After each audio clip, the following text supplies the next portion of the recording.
La France est la dernière terre à la pointe ouest de l'Europe. C'est un beau pays aux paysages variés. D'ouest en est, du nord au sud, c'est un pays très divers. Tous les poètes ont chanté leur terre, fiers d'être différents au milieu des autres Français. Nous sommes nés au bord de ce vaste plateau, dans l'antique Orléans sévère et sérieuse. Et la Loire coulante et souvent limoneuse n'est là que pour laver les pieds de ce coteau.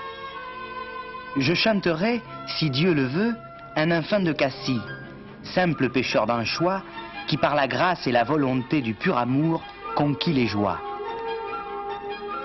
Le Sebourg Montaigne fut maire, président y fut Montesquieu. Signe-toi passant des bonheurs avant d'aborder un tel lieu. Gandillon, gendarme, a chanté l'Auvergne, le pays des volcans et des hivers rudes. Ô mon père, amiral de Nantes, le meilleur des hommes créés, ces 3 vaisseaux qu'en l'an 90, vous aviez repeints et gréés. Car je suis né et été nourri jeune au jardin de France, cette Touraine. Mais c'est toujours la France, ou petite ou plus grande, le pays des beaux blés et des encadrements, le pays de la grappe et des ruissellements, un pays de genêts, de bruyères, de landes. Diversité des régions, des climats, diversité des hommes, des esprits. La France est multiple. Elle l'a toujours été et le sera toujours. Il y a en France beaucoup de familles spirituelles. C'est là notre génie, disait le général de Gaulle. La diversité de la France fait sa richesse. Comment ne pas vouloir garder cette richesse? Comment aussi ne pas la respecter? Les Français souhaitent protéger leurs biens. La France est un pays de clôture et cette diversité qui est la richesse de la France est quelquefois sa faiblesse. Depuis l'école, nous connaissons cette vérité simple et historique. La France a été forte et prospère chaque fois que les Français ont été unis. La France a été faible et déclinante chaque fois que les Français ont été divisés.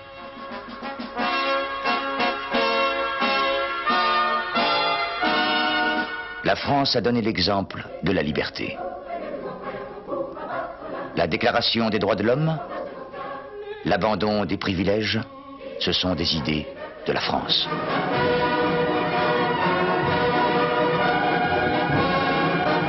En 1918, l'Union sacrée des Français permet de reprendre Strasbourg après 4 ans de guerre.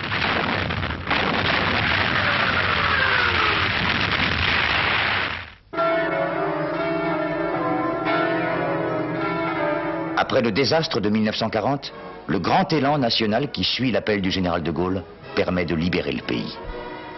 Les succès de la France sont toujours venus au moment où les Français ont été unis.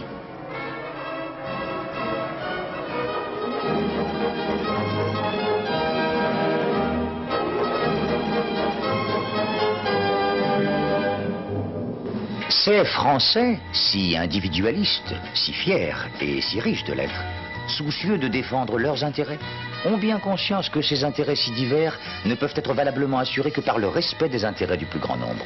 C'est l'intérêt général. Vous savez bien qu'il faut penser à l'intérêt général qui est l'intérêt national, que seule l'unité des Français le fait prévaloir sur les intérêts particuliers.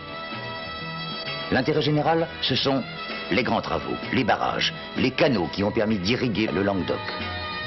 Ce sont aussi les autoroutes qui apportent une nouvelle vie aux provinces qu'elles traversent.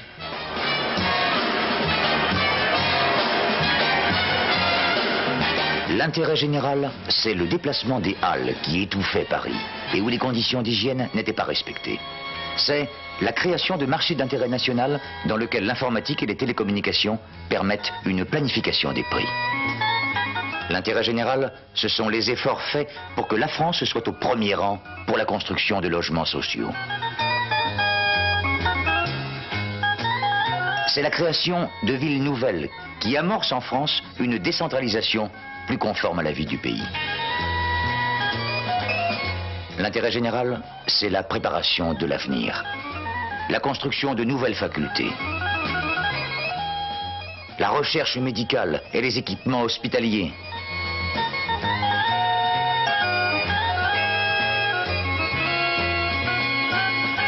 La construction du Concorde, qui place l'industrie aéronautique française aux premières places de l'aviation mondiale. Et les retombées technologiques d'entreprises de ce genre sont immenses. L'intérêt général, c'est aussi l'intérêt de chacun de nous. En 1959, un foyer sur 5 possédait un réfrigérateur. Maintenant, 3 foyers sur 4. En 1959, un foyer sur 5 possédait une machine à laver. Maintenant, un foyer sur 2. Un foyer sur 10 possédait la télévision. Maintenant, 3 foyers sur 4. Et les équipements couleurs sont en progression constante. En 1959, un foyer sur 4 avait une voiture. Aujourd'hui, plus d'un foyer sur 2.